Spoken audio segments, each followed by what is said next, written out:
Ada banyak faktor risiko terjadinya cedera olahraga. Yang pertama adanya kelemahan otot, biasanya disebabkan karena kurang terlatihnya otot-otot penggerak di sekitar yang cedera. Yang kedua, adanya kelainan struktur.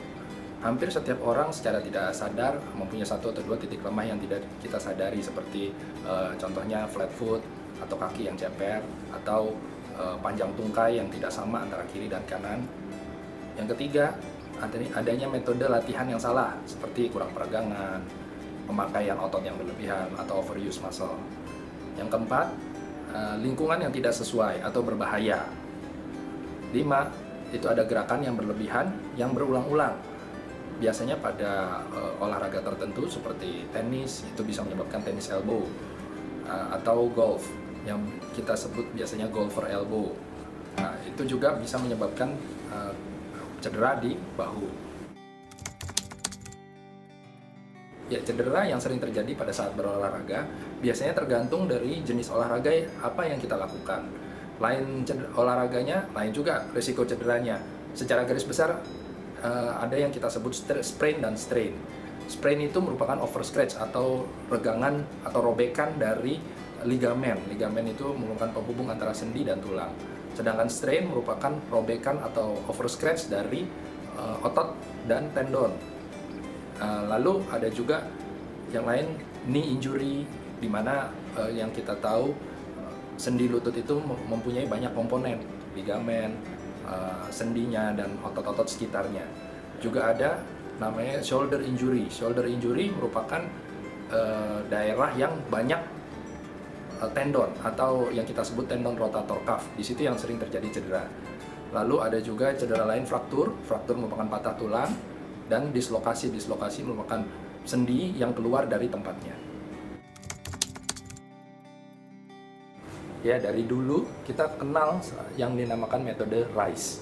RICE itu adalah rest. Rest adalah istirahat di area yang sakit sehingga jaringan yang cedera itu bisa cepat pulihnya.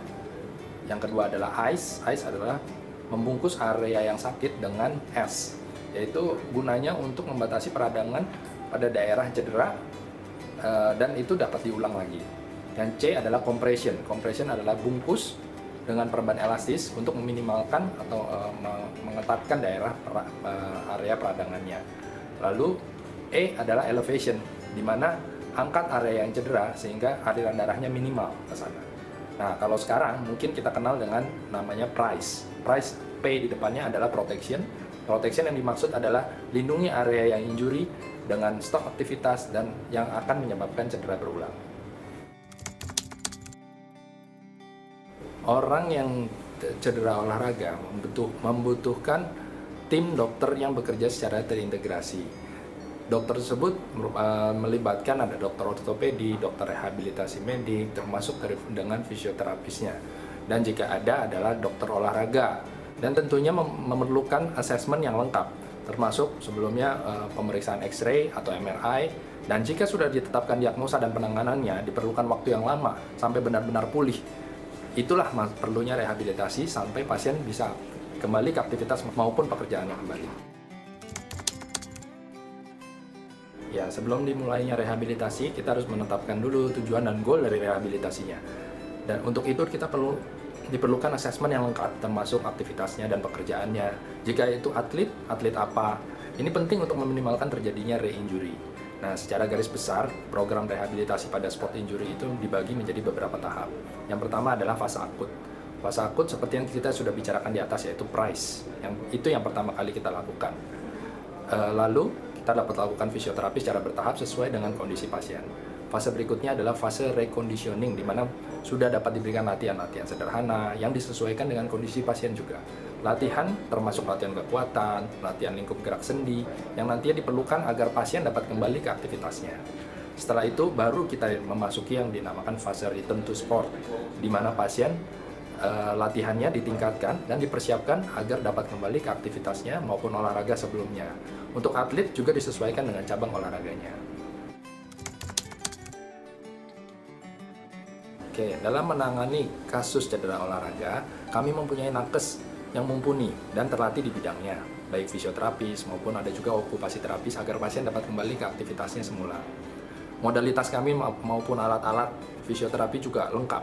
Contohnya, pada cedera awal kita mempunyai namanya krioterapi atau alat pendingin yang lebih baik dibandingkan dengan sekedar kompres es. Ada juga laser terapi.